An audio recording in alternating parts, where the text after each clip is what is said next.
Hello बच्चों, कैसे हैं आप लोग। दोस्तों, आज वाले लेक्चर के अंदर हम लोग अपना डिसोल्यूशन का पार्ट 2 कवर करेंगे। पिछले लेक्चर के अंदर अगर आपने अभी तक नहीं देखा है तो मैंने डिसोल्यूशन के बेसिक्स आपको समझाए थे, आप उसे एक बार चेक कर सकते हैं। उसके बाद वाली वीडियो के अंदर यानी आज वाली वीडियो के अंदर हम लोग अपने क्वेश्चंस को कवर करेंगे। मैं आपको कुछ एक आध क्वेश्चन यहाँ पे करके दिखाऊंगा कि क्वेश्चन को करने का तरीका क्या है। आपने उस तरीके से ही अपने क्वेश्चंस को करने के लिए आगे बढ़ना है। चलिए without wasting any time question start करते हैं। क्वेश्चन करने के लिए मैं यहाँ पे टीएस गरेवाल का इस्तेमाल कर रहा हूँ। आप डीके कोर के क्वेश्चन भी सेम उसी तरीके से कर सकते हैं। इवन कोई भी आप अपनी टेक्स्ट बुक यूज़ कर रहे हो, मैं सिर्फ यहाँ पे आपको क्वेश्चन करने का तरीका बता रहा हूँ, बाकी आप क्वेश्चन को अपने हिसाब से करते हुए चलिए एक क्वेश्चन आपको दिखाता हूँ, उसके बेस पे आगे बढ़ते हैं। सो दोस्तों, जो यहाँ पे मैं पहला क्वेश्चन आपके सामने ले रहा हूँ, मैं बेसिक से शुरुआत करूंगा, फिर एक आगे एक आपको एडवांस क्वेश्चन बताऊंगा। तो चलिए पहले क्वेश्चन आपको बताते हैं। क्वेश्चन नंबर है 25। ये क्वेश्चन बड़ा सिंपल सा है। कह रहा है बैलेंस शीट PQR की है, रेशियो 5:3:1 है, बैलेंस शीट दे रखी है। नीचे कह रहा है पार्टनर ने डिसॉल्व करा बिजनेस को, एसेट रिलाइज हो रहे हैं, बोल रहा है बिल्स पेबल सेटल हो गए, आउटस्टैंडिंग बिल इलेक्ट्रिसिटी का 800 का है, रिलाइजेशन एक्सपेंस 1250 के हैं, पे कर दिए। कह रहा है रिलाइजेशन अकाउंट बनाओ, पार्टनर कैपिटल अकाउंट बनाओ, बैंक अकाउंट बनाओ। पिछली क्लास के अंदर मैंने आपको बताया था कि आप रिलाइजेशन, पार्टनर कैपिटल और कैश बैंक बनाते हैं। कैश बैंक से मेरा मतलब ये है कि अगर आपकी बैलेंस शीट में कैश दिया है तो कैश अकाउंट बनाओ। हमारी बैलेंस शीट के अंदर बैंक दिया है तो मैं बैंक अकाउंट बना रहा हूं। ओके, अगर मान लीजिए कैश बैंक दोनों दिया होता तो मैं कैश एंड बैंक अकाउंट बनाता, मतलब मैं दोनों अकाउंट मर्ज करके अपने साथ में बना लेता। राइट, चलिए विदाउट वेस्टिंग एनी टाइम इसको हम शुरू करते हैं कि करने का तरीका है क्या।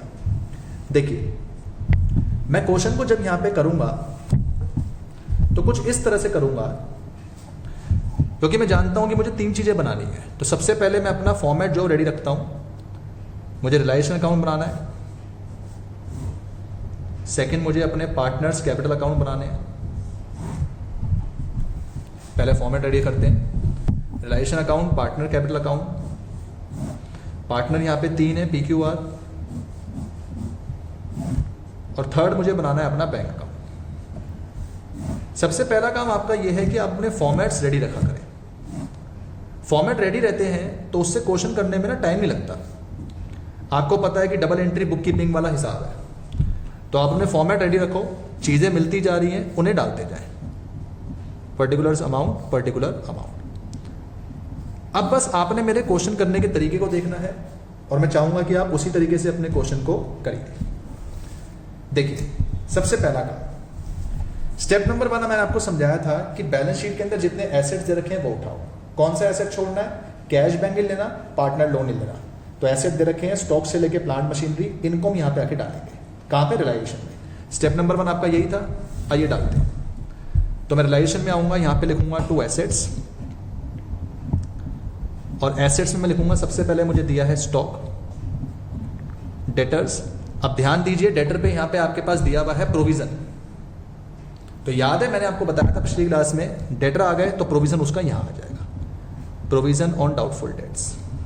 ओके, पिछला लेक्चर दोस्तों अगर अब तक आपने नहीं देखा है तो आप उसे देख सकते हैं, मैं नीचे लिंक प्रोवाइड करवा दूंगा, आप वहां से उसको देख सकते हैं।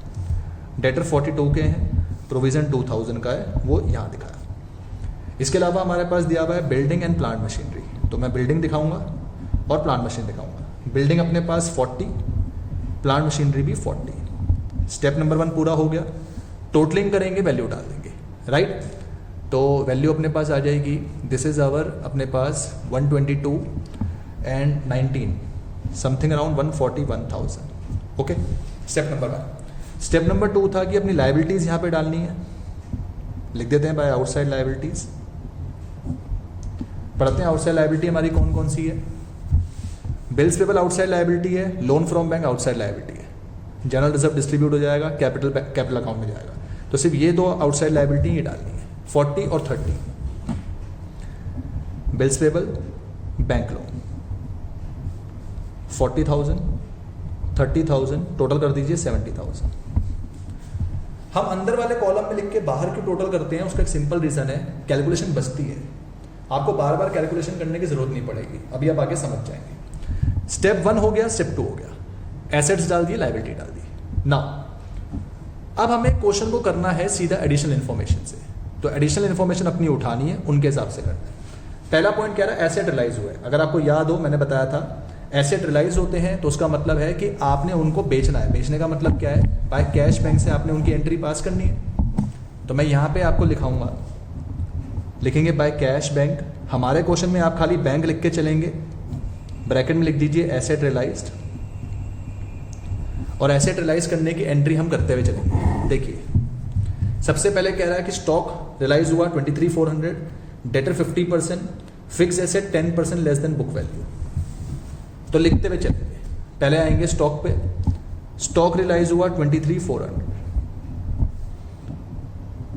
डेटर्स 50%। 50% का मतलब क्या है? डेटर 42 के हैं, तो 42 का 50% निकालेंगे, वो आएगा 21,000। अगर आप ये सोच रहे हैं सर प्रोविजन का कुछ नहीं करना, जी कुछ नहीं करना, आपने ओरिजिनल डेटर उठाने हैं, उनका 50% यहाँ पे लेना है। फिक्स एसेट, फिक्स एसेट मतलब बिल्डिंग प्लांट मशीनरी, ये 10% लेस पे हमें बेचने हैं। तो बिल्डिंग 40 का 10% लेस अगर कर दूं तो आएगा 36, प्लांट मशीनरी का भी 10% लेस कर दूं आएगा 36, यानी कि एसेट आपके बिक गए। टोटलिंग करेंगे, यहाँ पे आके वैल्यू डाल देंगे, राइट। तो वैल्यू आपके पास बन जाएगी कुछ, लेट्स से 16,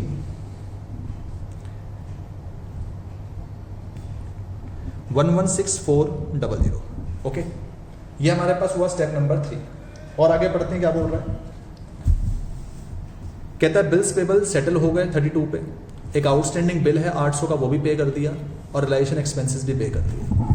तो आइए जो पेमेंट करी है वो करते हैं। लिखेंगे यहाँ पे टू कैश बैंक। आप क्वेश्चन में सिर्फ बैंक अकाउंट लिख के चलेंगे, मैं नॉर्मल समझाने के लिए ऐसे लिख रहा हूँ। ब्रैकेट में लिख देता हूँ पेमेंट्स। अब क्या क्या पेमेंट्स करी वो समझते हैं। बिल्स पेबल पे करा 32 पे, जितना उसने बताया, और साथ में क्या पे करा? एक आउटस्टैंडिंग बिल था 800 रुपये का, वो पे कर दिया, और एक्सपेंसेस पे करे। एक्सपेंसेस अपने पास से 1250 के, ये पे करे। नाउ मैंने क्वेश्चन की एडिशनल इन्फॉर्मेशन पूरी कर ली है, बट अगर आपको याद हो, मैंने आपसे कहा था कि दोस्तों आपने अपने क्वेश्चन को खत्म करने से पहले ये जरूर देखना है कि क्या आपने अपनी आउटसाइड लायबिलिटी पे करी है या नहीं, because these are compulsory to pay. Compulsory का मतलब क्या है? क्वेश्चन कहे ना कहे आपने पे करना है। तो मैंने बिल्स पेबल तो पे कर दिया है, क्वेश्चन मेरे को साफ साफ बता रहा है, पर बैंक लोन मैंने अभी तक पे नहीं करा। इसको मैं ऑटोमेटिकली खुद पे कर दूंगा। मैं यहाँ पे आके लिखूंगा बैंक लोन कितने का है? 30 का, तो 30,000 में ऑटोमेटिकली खुद ही पे कर दूंगा। ऐसा इसलिए क्योंकि लायबिलिटी का पे करना अनिवार्य है, राइट। आइए टोटल करते हैं इसको। 32, 30, 62, 62 एंड 2 64, तो 64050 ये वैल्यू आ गई। क्वेश्चन खत्म। अंदर की चीजें डाल दी, बाहर की चीजें डाल दी, आखिरी में टोटलिंग करनी है। टोटलिंग करेंगे, हमारे पास जो बैलेंसिंग फिगर बचेगी वो आएगा गेन या लॉस। इस क्वेश्चन में हमारे पास लॉस आएगा, लॉस आप निकालेंगे वो आएगा आपका 16650, और इस लॉस को आप पार्टनर्स में बांटेंगे PQR में, उनकी प्रॉफिट शेयरिंग रेशियो में, यानी कि 5:3:1 में। मैं यहाँ पे नहीं बांट रहा, मैं डायरेक्ट पार्टनर कैपिटल में बांटूंगा, इसलिए मैं यहाँ पे नहीं दिखा रहा। आप इसको यहाँ पे बांट के दिखा सकते हैं, राइट। आगे पार्टनर कैपिटल अकाउंट जब हम बनाएंगे, स्टेप्स हमें पता है। सबसे पहले डालेंगे अपना बैलेंस BD। बैलेंस BD यानी कि आपकी कैपिटल 44, 36, 20 ये डालेंगे। बैलेंस शीट आइटम अंदर चेक कर लीजिए, सिर्फ एक है जनरल रिजर्व, वो है 9000, वो डालेंगे। चलिए डालते हैं। बैलेंस BD है अपने पास 44,000, 36,000 एंड 20,000। सेकंड होता है बैलेंस शीट आइटम, अंदर जनरल रिजर्व दिया है 9000 का, उसे बांटेंगे 5:3:1 में, जो बट के आएगा 5000, 3000 एंड 1000, राइट। इसके अलावा गेन लॉस डालते हैं। लॉस आया तो लॉस को यहाँ पे डालेंगे, टू लॉस ऑन रियलाइजेशन। 16650 को हम बांटेंगे 5:3:1 के अंदर, तो ये वैल्यू आपके पास निकल के आ जाएगी। इसको निकाल लेते हैं 5:3:1 के अंदर। This would be, Rahul ji zoom out को देखते रहना। हाँ जी, 16650 को 5:3:1 में, दिस वुड बी 9250, 1850, 5550, राइट। इसके अलावा डालनी होती है कॉन्ट्रा एंट्री। अगर आप ध्यान से देखें तो हमारे रिलाइजेशन अकाउंट के अंदर किसी भी पार्टनर का नाम नहीं आ रहा। नाम आता तो मैं उनकी कॉन्ट्रा एंट्री यहाँ पे डालता रिलाइजेशन से, पर क्योंकि नाम नहीं आ रहा है यहाँ पे तो कोई कॉन्ट्रा एंट्री नहीं आएगी। टोटलिंग करेंगे, टोटलिंग करेंगे, बैलेंसिंग फिगर आएगी अपनी कैश में या बैंक में। वैसे इस क्वेश्चन में बैंक में ही आएगी, रीज़न क्योंकि बैंक दिया हुआ है, तो निकाल लेते हैं। बैलेंसिंग फिगर आएगी 39750, इसकी आएगी 33450 एंड इनकी आएगी 19150। पार्टनर कैपिटल भी बन गया। कैश बैंक में आएंगे, कैश बैंक में सबसे पहले डालेंगे अपना बैलेंस बीडी। बैलेंस बीडी क्योंकि हमने कैश बैंक कहीं और अभी तक डाला नहीं है तो आगे चेक करिए। बैंक अपने पास है 40,000, सबसे पहले ये बैलेंस डालेंगे और इसके अलावा अपनी कॉन्ट्रा एंट्रीज, क्योंकि और कुछ आइटम तो है नहीं। आइए, ये कैश बैंक पहुंच जाएगा यहाँ पे, लिखेंगे बाय पार्टनर्स कैपिटल PQR। सो 39750, 33450, 19150। और अपने पास कैश बैंक चेक करिए कहाँ पर है। ये कैश बैंक है, ये इस तरफ पहुंच जाएगा, ये कैश बैंक इस तरफ पहुंच जाएगा। तो आइए देखते हैं, ये वाला कैश बैंक यहाँ डालना है रिलाइजेशन में, लिखेंगे टू रिलाइजेशन। कैश बैंक में डालेंगे रिलाइजेशन के नाम से, ब्रैकेट में लिख दीजिए एसेट रिलाइज्ड। टोटल हमने पहले ही उसका निकाल रखा है 116400 और डेबिट वाला यहाँ पे आके डालेंगे बाय रिलाइजेशन, ब्रैकेट में लिख दीजिए पेमेंट्स। पेमेंट्स का हमारा टोटल था 64050। ओके, पूरा क्वेश्चन खत्म है। आखिरी में टोटलिंग करेंगे। कैश बैंक अकाउंट मैच करना चाहिए 156400, 156400। इस तरह से आपने अपने क्वेश्चन को सॉल्व करना है। क्वेश्चन करना कोई इसमें बड़ी बात नहीं है डिसोल्यूशन में। अगर आपको स्टेप्स पता है तो आपने स्टेप्स को नॉर्मली करते हुए चलेंगे एंड उन स्टेप्स के बेसिस पे आपने ध्यान रखना है कि क्वेश्चन को किस लेवल पे आगे लेके जाना है। राइट, आइए एक क्वेश्चन मैं आपको और समझाऊंगा, उसे भी समझते हैं, फिर आगे बढ़ते हुए चलते हैं और देखेंगे कि क्वेश्चन करने का तरीका और क्या क्या है।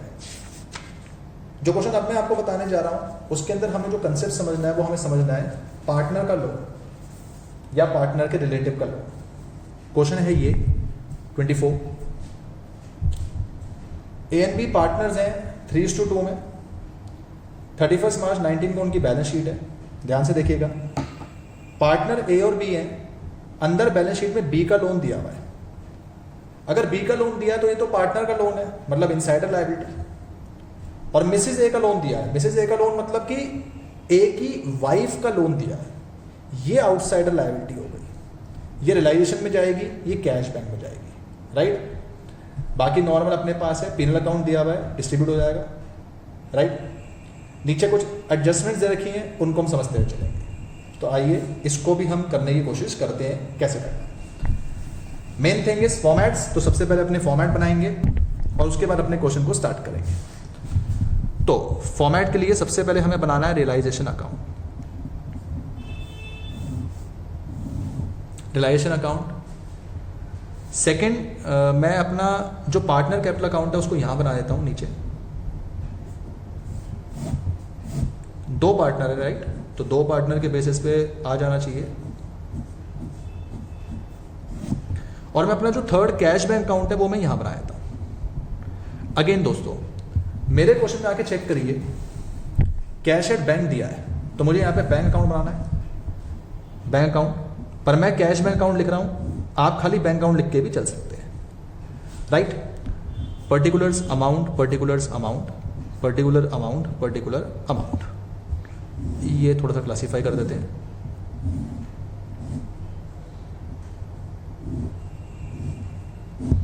चलिए दोस्तों शुरू करते हैं अपने क्वेश्चन को। स्टेप नंबर 1, अब आपको याद हो जाना चाहिए, सबसे पहले एसेट्स, कैश बैंक छोड़ना है, बाकी एसेट दिखाने हैं। आइए, बैंक छोड़ दिया, कौन कौन से एसेट लूंगा? स्टॉक लूंगा, डेटर लूंगा, फर्नीचर, प्लांट, इन्वेस्टमेंट। पीएनएल मत ले लेना, पीएनएल बटने वाला आइटम है वो नहीं लेना। राइट, तो स्टॉक से लेके इन्वेस्टमेंट में यहां पे आके डालता हूं। सबसे पहले stock, debtors, furniture, plant, investment. क्या क्या वैल्यू है? इन्वेस्टमेंट है 10,000, प्लांट है 28,000, फर्नीचर है 4,000, डेटर्स है 19,000, स्टॉक है 6,000। टोटल कर देंगे, बाहर डालेंगे। राइट, 19, 6, 25, 4, 29, 29 एंड 28 इज आवर कितना हो गया? 57, 57 and 10, 67,000। Okay, step number 2, by outside liabilities. हाँ जी दोस्तों, यही मेन चीज हमें करनी है। लाइबिलिटीज जरा ध्यान से देखिए, क्रेडिटर है, मिसेज ए का लोन है, बी का लोन है। अगर आप मेरी बात समझ पा रहे हैं तो मैं क्रेडिटर तो दिखाऊंगा। क्रेडिटर कितने के दिखाऊंगा? 38,000, because it is outside liability. साथ में मैं मिसेज बी का लोन दिखाऊंगा, मिसेज ए का लोन दिखाऊंगा, क्योंकि ए पार्टनर है लेकिन ए की वाइफ नहीं है। कितने का है? 10,000। वैल्यू हो गई 48। जो बच्चे सोच रहे हैं कि सर आपने बी का लोन क्यों नहीं दिखाया, दोस्तों पार्टनर ए और बी है, बी का लोन तो यहां पे आ नहीं सकता, इनसाइडर लायबिलिटी है, राइट। और बी का लोन पार्टनर्स कैपिटल में भी नहीं जाएगा, सीधा कैश बैंक में आएगा, क्योंकि हम ये मान के चलेंगे हमने उसकी पेमेंट कर दी। तो मैं बी का लोन यहां डालूंगा, वो दे रखा है 15,000। ओके, एसेट हो गए, लायबिलिटी हो गए। अब चलेंगे अपनी एडिशनल इंफॉर्मेशन पे, समझेंगे कि क्वेश्चन क्या क्या कह रहा है। पहला पॉइंट आके चेक करिए। ए भाई साहब इन्वेस्टमेंट ले गए 8,000 पे, पहले यहां तक पढ़ा, ए इन्वेस्टमेंट ले गया 8,000। कोई पार्टनर कोई एसेट ले जाता है तो यहां पे लिखेंगे बाय एस कैपिटल, ब्रैकेट में लिखेंगे इन्वेस्टमेंट्स। जनाब इन्वेस्टमेंट ले गए 8,000 की। इट डजंट मैटर कि इन्वेस्टमेंट अंदर 10 की है वो 8 में ले जा रहा है, कुछ फर्क नहीं पड़ता। यहां दिखाते हैं जितने का दिया हुआ है, यहां दिखाते हैं जितने में ले जा रहा है, राइट। अगर मान लीजिए वो बोलता है कि वो इन्वेस्टमेंट ले गया पर वैल्यू नहीं दी होती, मैं मानता है 10 की है तो 10 में लेके चला गया। आगे ए ने इन्वेस्टमेंट ले ली, he also agree to settle Mrs A loan. अपनी वाइफ का लोन भी खुद पे कर रहा है, तो अगर अपनी वाइफ का लोन खुद पे कर रहा है तो यहां लिखेंगे to S capital, Mrs A loan. हाँ, कितने का लोन है? 10,000 खुद पे कर दिया, क्योंकि वैल्यू नहीं दी थी। वैल्यू दी होती 5,000, 5,000 लिख देता, 15 लिख देता, पर वैल्यू नहीं दी तो वही लेके चल लेंगे, राइट। इसके अलावा second point, other asset realise, stock 5, debtor 18,500, furniture plant सारे रिलाइज हो रहे हैं, तो यहां पे लिखिए बाय कैश बैंक। अगेन दोस्तों आप बैंक की लिखेंगे, मैं जान के कैश बैंक लिख रहा हूं, राइट। क्या क्या रिलाइज हुआ है? स्टॉक हुआ है, डेटर्स हुआ है, फर्नीचर हुआ है, प्लांट हुआ है। वैल्यू डालेंगे, स्टॉक 5,000, डेटर 18,500, फर्नीचर 4,500, प्लांट 25,000। 25, 5, 30, 30 और 23, 30 और 23 कितने हो गए? 53,000, राइट। इसके बाद है एक्सपेंस ऑफ रिलाइजेशन 1,600, 1,600 की पेमेंट कर दीजिए to cash bank, expense 1,600। And last, creditor agree to accept 37,000 in full settlement. Creditor 37,000 ले गए, तो यहीं पे लिख देता हूं क्रेडिटर 37,000। ओके, क्वेश्चन खत्म करने से पहले जरूर देखा करें कि क्या आउटसाइड लायबिलिटी पे हो गई नहीं। क्रेडिटर भी पे हो गया, मिसेज ए का लोन भी पे हो गया, मतलब क्वेश्चन खत्म है। टोटलिंग करिए, बैलेंसिंग फिगर आएगी आपकी प्रॉफिट लॉस, तो हमारे पास आ रहा है लॉस 6,600, और 6,600 को हम बांटेंगे ए और बी में। क्या रेशियो है? 3:2। हाँ जी दोस्तों, बांट देते हैं 3:2 में, ये अपने पास निकल के आएगा। हाँ जी, 1320 है ना, तो 1320 2620 ये आएगा। 5 से अगर हम करें, 5 1 जा 5 3, यहाँ 1320 इंटू 2 कर दिया 2640, सॉरी 2640, और 3 से कर दिया तो 3960, ये आ गया बैठ के, राइट। बनाएंगे पार्टनर्स कैपिटल अकाउंट। सबसे पहले बैलेंस बीडी, ए और बी, ए और बी। बैलेंस बीडी अपने पास दोस्तों दे रखा है कैपिटल 10,000 और 8,000। सेकंड बैलेंस शीट आइटम अपने पास दे रखा है रिजर्व। रिजर्व इज आवर कितना है? 5,000। 5,000 को बांटना है 3:2 में, that would be our 3,000 and 2,000। इसके अलावा डालेंगे, आपको बखूबी पता है, लॉस, तो लॉस को यहाँ पे डालेंगे टू लॉस ऑन रियलाइजेशन। बांट रखा है 3960, 2640, और डालेंगे अपनी कॉन्ट्रा एंट्रीज। आइए दोस्तों ये कॉन्ट्रा एंट्री समझते हैं। रियलाइजेशन में क्रेडिट साइड लिखा है बाय एस कैपिटल, मैं सर्कल कर रहा हूँ समझाने के लिए, आपने नहीं करना। बाय एस कैपिटल यहाँ पे है, तो यहाँ आके लिखेंगे टू रियलाइजेशन अपोजिट साइड में, और ए में वैल्यू डालेंगे 8,000, ब्रैकेट में लिख दीजिए इन्वेस्टमेंट्स, कि ये जनाब इन्वेस्टमेंट लेके चले गए। और यहाँ पर भी ए कैपिटल दिया हुआ है, तो यहाँ आके लिखेंगे बाय रियलाइजेशन अपोजिट साइड में मिसेज ए लोन, कि ए भाई ने मिसेज ए लोन पे कर दिया, कितने का? 10,000। बस, और तो किसी पार्टनर का नाम नहीं है। ओके, टोटलिंग करेंगे, टोटलिंग करेंगे। अच्छा, एक मेरे फ्रेंड कह रहे हैं, डाउट भेजा इन्होंने, सर बैलेंस शीट के अंदर पीनल अकाउंट था, आपने वो नहीं बांटा, तो बांट दीजिए। डेबिट साइड में आके लिख दीजिए पीनल अकाउंट। पीनल अकाउंट आपके पास दे रखा है 7,500, तो 7,500 को अगर हम 3:2 में बांटें तो वैल्यू आ जाएगी अपने पास 3:2 में 7,500, this would be our 4,500 and 3,000, right? Yes, सारी चीज़ें अपने पास हो गई। बैलेंसिंग फिगर निकालेंगे अपना कैश बैंक, अगेन आप बैंक में ही निकालेंगे, तो इसका निकल के आएगा 6540, बी का निकल के आएगा 4360। कैश बैंक बनाते हैं। कैश बैंक में सबसे पहले डालेंगे balance BD, and balance BD अपने पास जो है यहाँ पे कैश एंड बैंक का दे रखा है 11,500। लोन तो डाल चुके हैं, काउंटर एंट्री डालनी है। पहले ये वाला कैश बैंक जो है इस तरफ पहुंच जाएगा बाय रियलाइजेशन, मैं ब्रैकेट में लिख देता हूँ पेमेंट्स। सर क्या पेमेंट लिखना ज़रूरी है? आप लिख सकते हैं क्योंकि थोड़ा सा बेटर हो जाता है। 37 एंड 1600 टोटल करके डाल दो, 38600। ये कैश बैंक जो है इस तरफ पहुंच जाएगा, लिखेंगे टू रियलाइजेशन, एसेट रियलाइज्ड। अब देखो यार, लिखने से ये पता चल जाता है ना कि आपने किस चीज़ के लिए डाला है। कितना? 53,000। और कैश बैंक देखते हैं, हाँ ये कैश बैंक आया, ये पहुंच जाएगा पार्टनर्स कैपिटल के नाम से, opposite side by partner capital A and B. कितना आया? 6540 आया था ए का, और 4360 आया था बी का। चलिए दोस्तों, सॉल्व हो गया। टोटलिंग कर दीजिए, मैच कर जाना चाहिए। 11 and 53, 64,500 and this is 64,500। Question solve. So दोस्तों, उम्मीद करता हूँ आपको समझ में आया होगा। आज वाले लेक्चर के अंदर मुझे आपको ये 2 क्वेश्चन बताने थे, जिसके अंदर जो हमने मेनली पॉइंट कवर करे वो क्या कवर करें। एक तो बेसिक जितने फंडे थे, प्रोविजन रिजर्व वाला फंडा हमने कवर कर लिया। कोई आप कह सकते हैं कि इंटरनल लायबिलिटी है, आउटसाइडर लायबिलिटी है, वो हमने फंडा कवर करा। नेक्स्ट लेक्चर के अंदर मैं आपको 1-2 क्वेश्चन एडवांस और बताऊंगा, जिसके अंदर हमारे कुछ नए कंसेप्ट आएंगे, तो हम उनको भी यहाँ पे कवर करते हुए चलेंगे। ठीक है दोस्तों, मिलते हैं अपने नेक्स्ट लेक्चर के अंदर। टिल देन अपना ख्याल रखिए, अगेन मुस्कुराते रहिए। Take care, bye bye.